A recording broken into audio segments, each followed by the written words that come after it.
Esto es La Ciencia de Informar, el podcast de la iniciativa Citas con la Ciencia de la Fundación Lili, con reflexiones y recursos para informar de ciencia con ciencia. Una audioserie presentada por Nuria Har.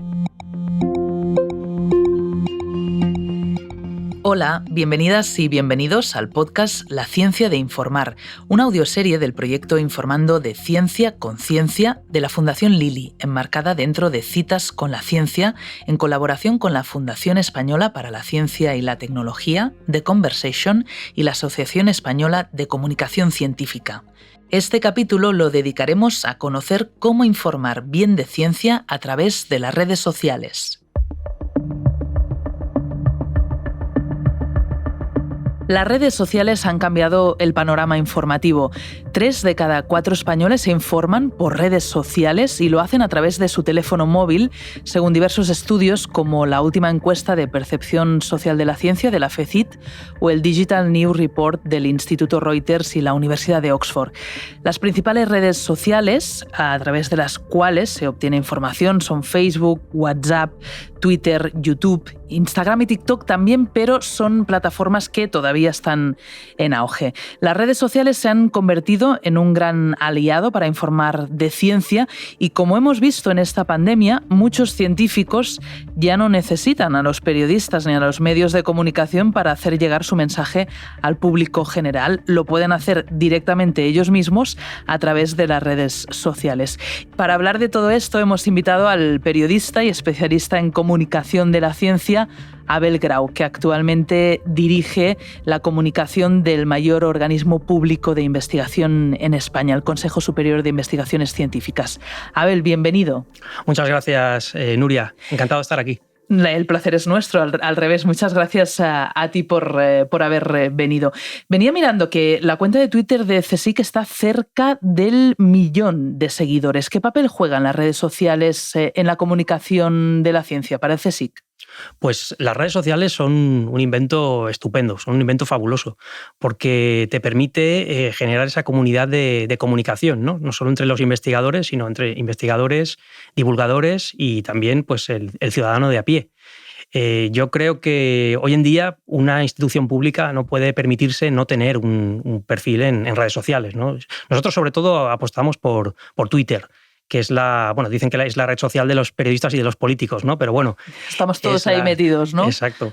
Entonces es porque es la más rápida, la más inmediata, la más flexible, te permite enseguida pues, comentar cualquier noticia, subir vídeos, fotos, mencionar a otros usuarios. Es una red muy, muy potente, ¿no? En ese sentido. Y nosotros apostamos mucho por que sea nuestros perfiles en CSIC sean muy activos, tenga mucha actividad y sirva como eso, ¿no? Como lo que es, como un gran altavoz para llevar la ciencia a la sociedad. Cuéntanos cómo os organizáis, porque es que el CSIC es enorme, hay muchos centros, institutos, unidades que forman parte del CSIC, ¿no? Entonces, entras en Twitter, por ejemplo, ¿no? Ahora mencionabas que hacéis mucho uso de Twitter y aparte del perfil de CSIC, encuentras a CSIC Divulga, al Centro Nacional de Biotecnología, al Centro de Biología Molecular Severo Ochoa. ¿Cómo os organizáis en redes, tantos centros? Sí, buena pregunta. Como sabes, el CSIC es una estructura enorme y muy compleja. Entonces, solo el dato de que, bueno, para que te hagas una idea, tenemos 11.000 trabajadoras y trabajadores, de los cuales hay unos 3.600 personal investigador, que es personal investigador. Entonces, además de eso, de esa dimensión, de ese tamaño que tiene el CSIC, piensa que el CSIC no solo hace investigación básica, sino que también hace innovación, que es la transferencia del conocimiento del laboratorio al mercado. También hace formación de investigadores que se especializan en el CSIC. También hace cultura científica y también hace colaboración internacional. Quiero decir que tiene un montón de áreas que también tienen, cada área genera una actividad que le da para mantener un perfil en redes sociales. Entonces, imagínate cómo es coordinar todo eso. Bueno, es complicado, pero es interesante la manera de poner en común toda esa actividad y utilizar las redes sociales como cauces, ¿no? Como vías para hacer llegar toda esa actividad al usuario final, que es la sociedad, ¿no? Entonces, lo que hacemos desde el Departamento de Comunicación pues es dar unas directrices generales, unas pautas muy básicas, y entonces dejamos bastante margen para que esté un poco bastante descentralizado, como si dijésemos, ¿no? Para que cada área o cada perfil se gestione de manera autónoma, ¿no? Para poner en la red sus contenidos, lo que se considera noticioso.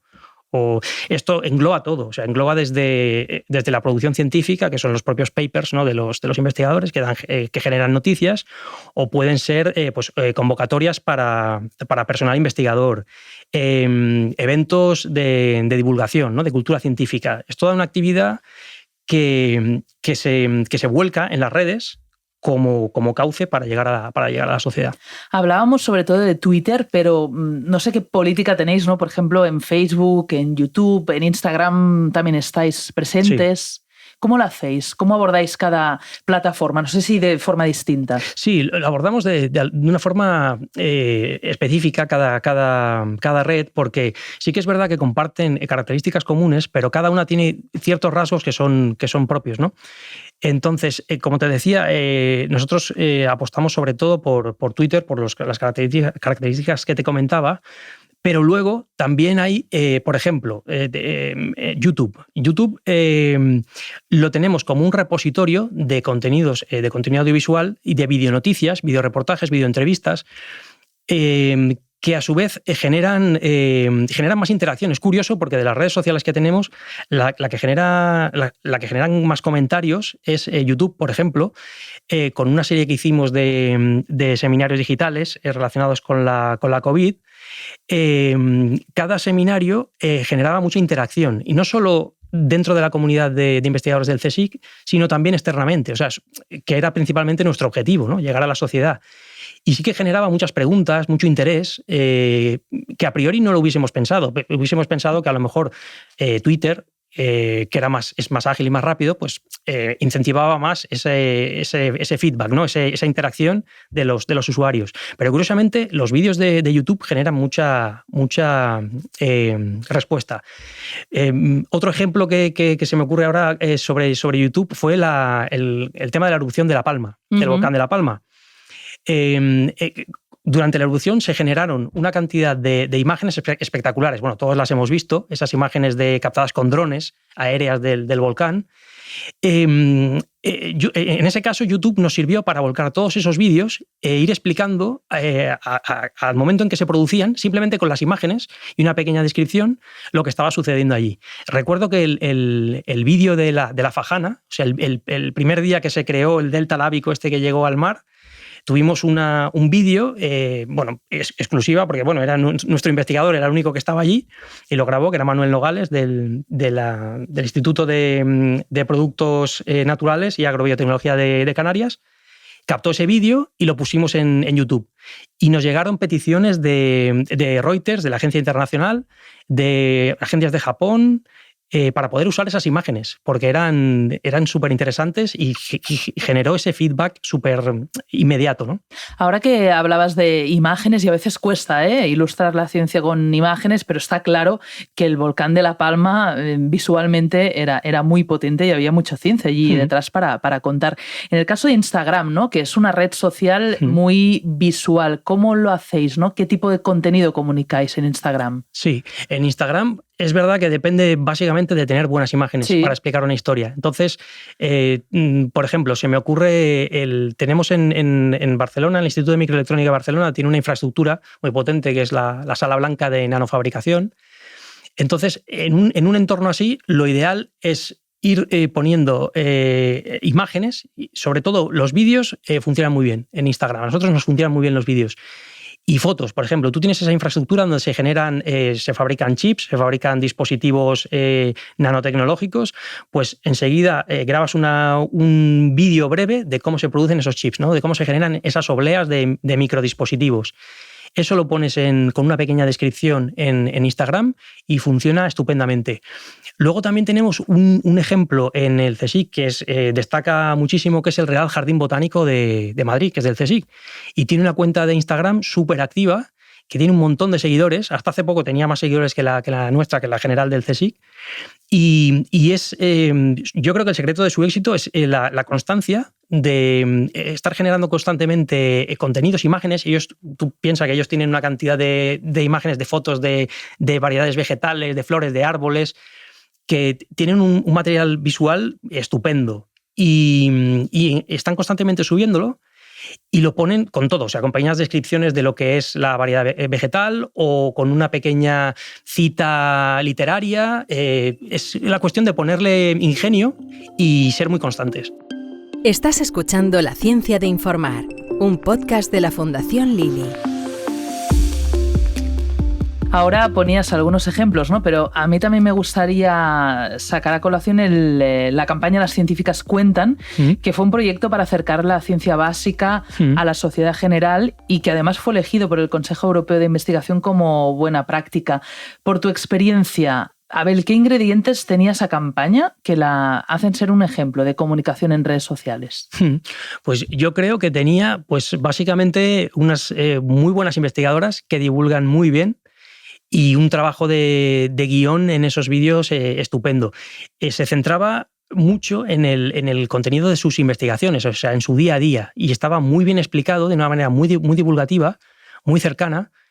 Yo creo que básicamente, o sea, no es ningún gran secreto, un gran descubrimiento, pero es que estaban muy bien hechos esos vídeos desde el punto de vista del guión y sobre todo que contaba con unas investigadoras muy buenas, o sea, que saben explicar muy bien en qué consiste su investigación, para qué sirve y contarlo con entusiasmo. Pues os lo recomendamos desde aquí, que recuperéis esas Científicas Cuentan, pero no ha sido el único caso de éxito que habéis tenido en redes sociales en el CSIC, porque si nos fijamos en la pandemia, las redes sociales han sido clave en la difusión de la ciencia en torno a la COVID-19. Antes hacías mención, ¿no?, de los webinars que hicisteis en YouTube, que tuvieron mucho éxito, mucho seguimiento. Claro, ¿cómo afrontasteis, ¿no?, ese momento en el CSIC, ese momento de contar qué es lo que estaba sucediendo, ¿no?, a través de redes sociales, un momento que estábamos todos en casa, ahí pendientes de qué pasaba, qué sucedía? Sí, en aquel momento, bueno, lo que hizo el CSIC fue poner en marcha la plataforma de salud global, que es una especie de estructura de coordinación que dirige Margarita del Val, y puso en contacto equipos de investigación del CSIC de todas las áreas, por supuesto desde virología, pero hasta ciencias sociales y demografía, para poner en común todo ese conocimiento y buscar soluciones a la pandemia. Entonces, desde comunicación, lo que hicimos fue ir comunicando, sobre todo en redes sociales, y bueno, en las notas de prensa que subimos a la web y mandamos también a los periodistas, pero en redes sociales tuvimos mucha constancia en ir informando de los pasos que se iban desarrollando en esta plataforma. Entonces, pues eso, desde la participación que hacía Margarita del Val en los medios de comunicación hasta cuando se pusieron en marcha los desarrollos de candidatos vacunales, ¿no?, del proyecto de Luis Enjuanes y Isabel Sola, el de Mariano Esteban y Juan García Riaza, el de Vicente Larraga, y entonces ir explicando paso a paso cómo iban desarrollándose esos grandes proyectos. Y al mismo tiempo ir informando también de los logros, de lo que se iba consiguiendo poco a poco, ¿no? Pues en el momento que conseguimos las mascarillas de nanofibras, ¿no?, de José María Lagarón, del Instituto de Valencia, del IATA, o, por ejemplo, los test serológicos que desarrolló el equipo de Mar Valés en el Centro Nacional de Biotecnología, que, por cierto, estos test serológicos se licenciaron de manera pionera mundialmente a través de una iniciativa de la OMS para liberar las licencias de tecnologías relacionadas con la COVID. ¿Vale? Tratamientos y demás relacionados con la COVID se abrían la licencia para que en países en desarrollo, en vías de desarrollo o necesitados, pudiesen producirlos sin necesidad de pagar regalías. Y se puso en marcha de manera pionera porque fue la primera institución del mundo que bajo esa iniciativa puso en abierto una tecnología de COVID. Y estos test serológicos se van a producir en Sudáfrica, para países africanos. O sea que es un logro bastante importante para la institución. Ahora citabas algunos nombres de científicos del CSIC que, desafortunadamente, porque el motivo era la pandemia, ¿no?, pero que hemos visto mucho durante meses en los medios de comunicación, como Margarita del Val, Luis Enjuanes, Isabel Sola, Mariano Esteban. Lo que pasa es que la mayoría de ellos no están en redes sociales a nivel personal. ¿Cómo reciben los investigadores, ¿no?, las redes sociales? ¿Les gustan? ¿No les cuesta? ¿Hay que convencerlos?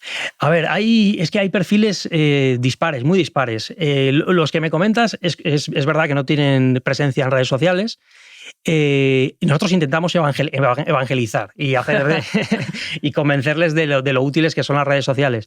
Y entonces hay algunos más dispuestos y otros que menos. Y luego tenemos otro perfil que es completamente en el otro extremo, que es, por ejemplo, un perfil como el de Lluís Montoliu, que es genetista del Centro de Biotecnología, que tiene perfil en todas las redes sociales, que tiene una serie de vídeos en YouTube, de vídeos divulgativos en los que explica conceptos de genética, con piezas de un juego de construcción que se llama Tente, y son estupendos, también funcionan muy bien. Nosotros los aprovechamos y los difundimos también a través del Twitter del CSIC, que funcionan muy bien.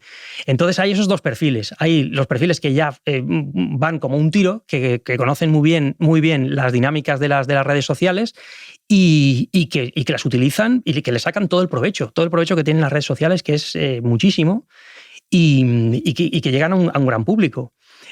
Otros perfiles que tenemos, pues Carlos Briones también, del Centro de Astrobiología, que es astrobiólogo también, o sea, que tiene un uso tremendo.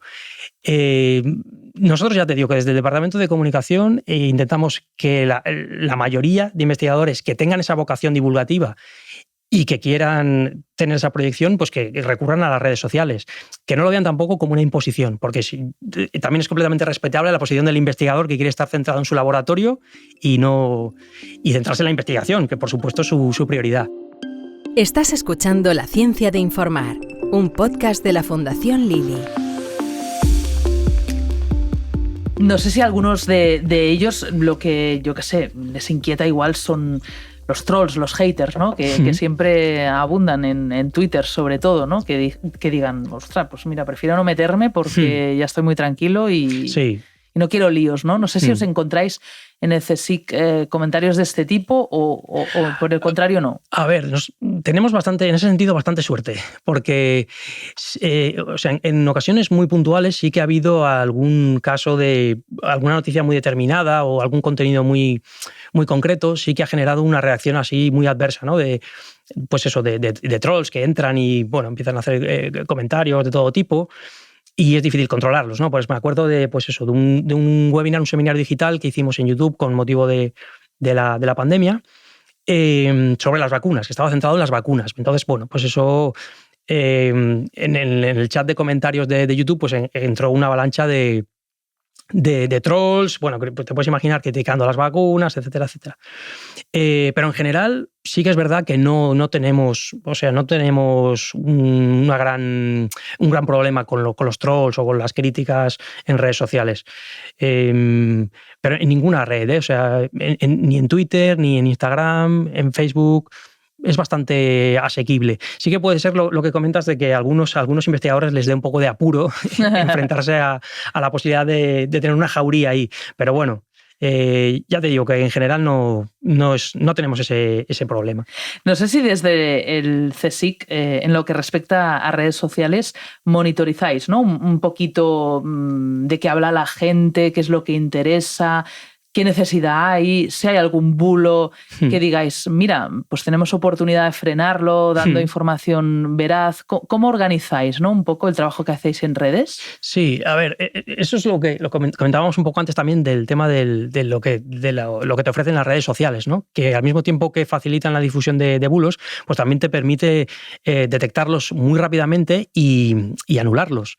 Entonces, me acuerdo de un ejemplo de los típicos estudios que salen cada 2 por 3 diciendo que el consumo de alcohol es saludable, ¿no?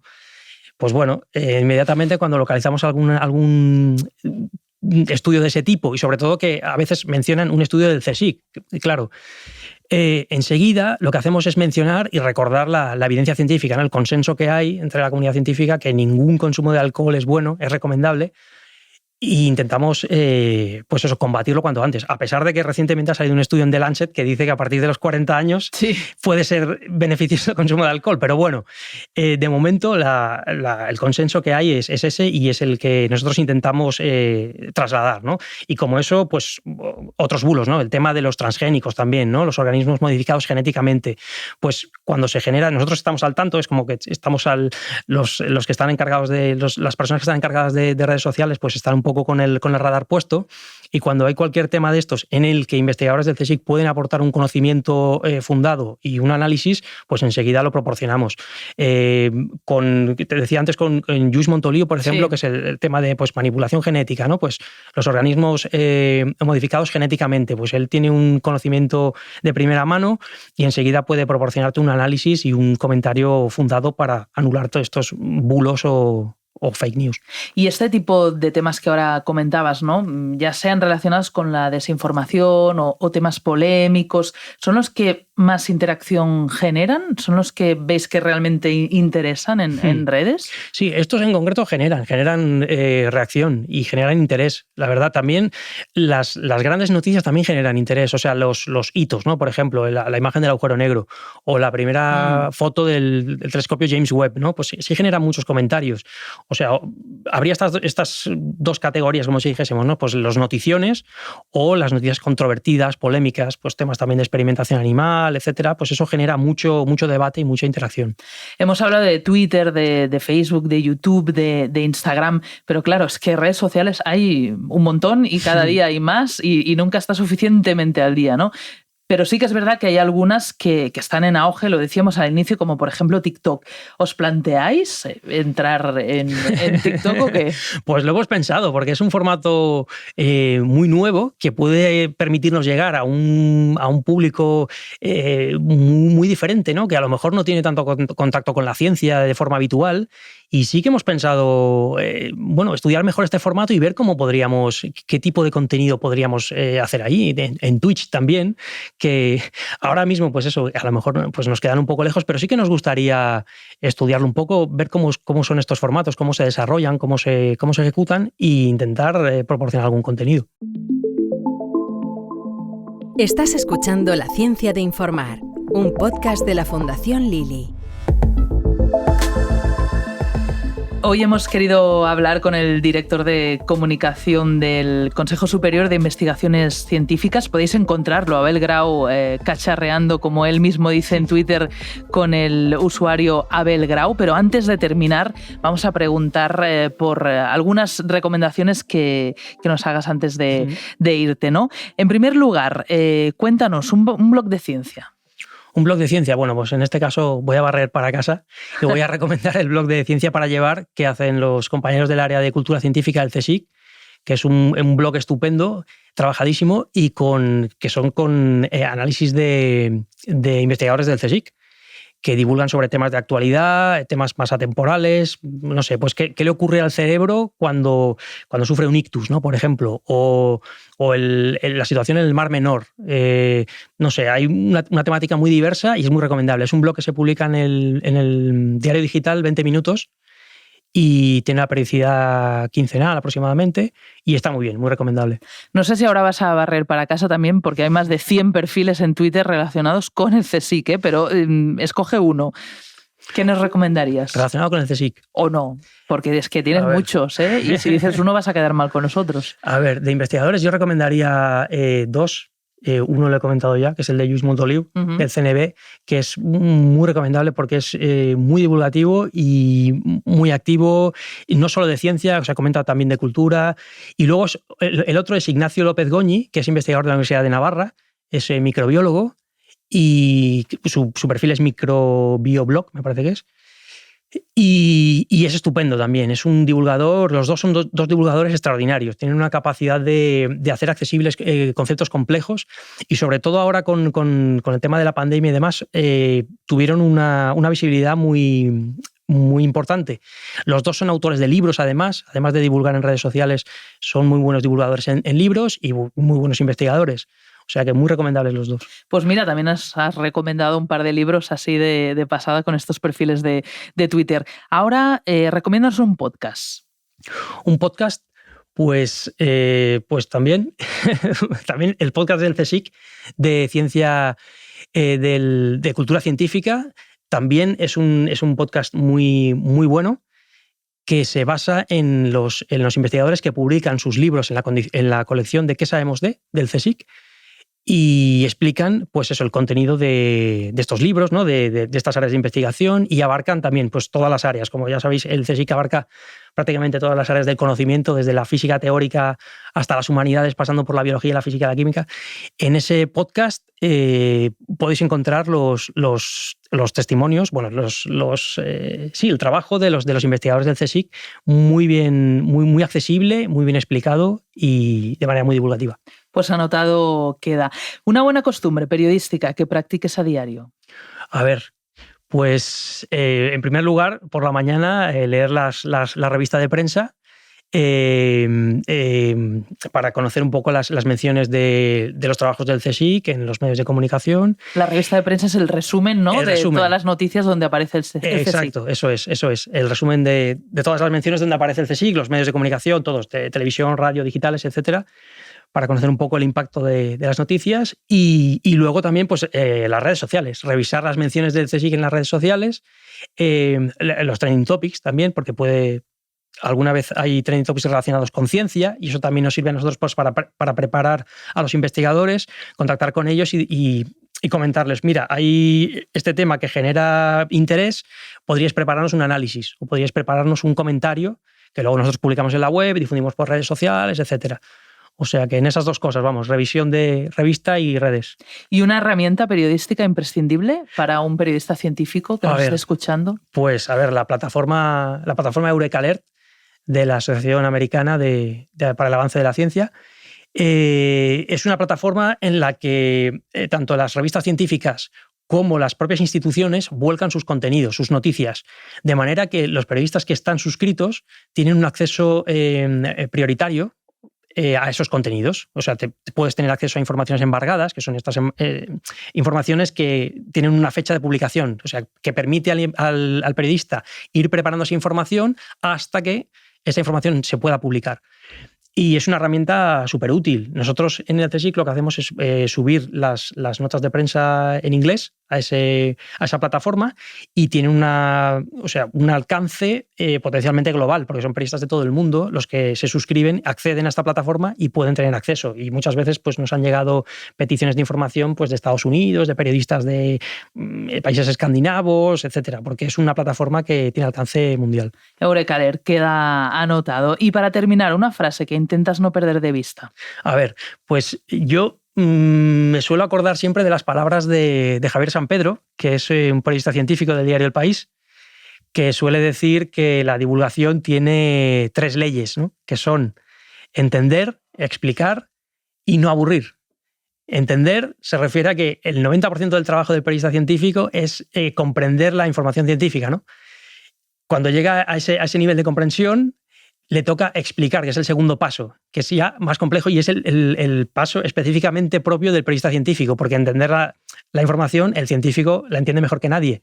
Pero, esto según palabras de Sampedro, la mayoría de científicos, por alguna razón, no saben traducirlo al lenguaje, no saben trasladar ese conocimiento al lenguaje común. Y ahí está el papel de los periodistas científicos, de convertir esa información en lenguaje accesible al ciudadano de a pie. Y finalmente está no aburrir, porque tiene que ser, la información que tú haces tiene que ser sobre todo entretenida, tiene que ser digerible, atractiva, amena. Entonces yo creo que estas 3 leyes de Javier Sampedro sobre la divulgación resumen muy bien el trabajo del periodista científico, son útiles también para redes sociales, por supuesto, y yo siempre las tengo presentes. Casi nada, ¿eh? Entender, explicar y no aburrir. Y tienes razón que al final donde más tiempo uno dedica es en entender, ¿no? Porque es que si no entiendes luego no lo puedes ni explicar ni no aburrir. Muchísimas gracias, Abel, por acompañarnos estos minutos hablando sobre ciencia en redes sociales. Abel Grau, director de comunicación del Consejo Superior de Investigaciones Científicas. Os seguiremos en los decenas de perfiles de Twitter que tenéis en el CSIC, todos ellos interesantes. Muchas gracias. Muchas gracias, Nuria. Ha sido un placer. Esto es La Ciencia de Informar, el podcast de la iniciativa Citas con la Ciencia de la Fundación Lili, con reflexiones y recursos para informar de ciencia con ciencia. Una audioserie presentada por Nuria Har.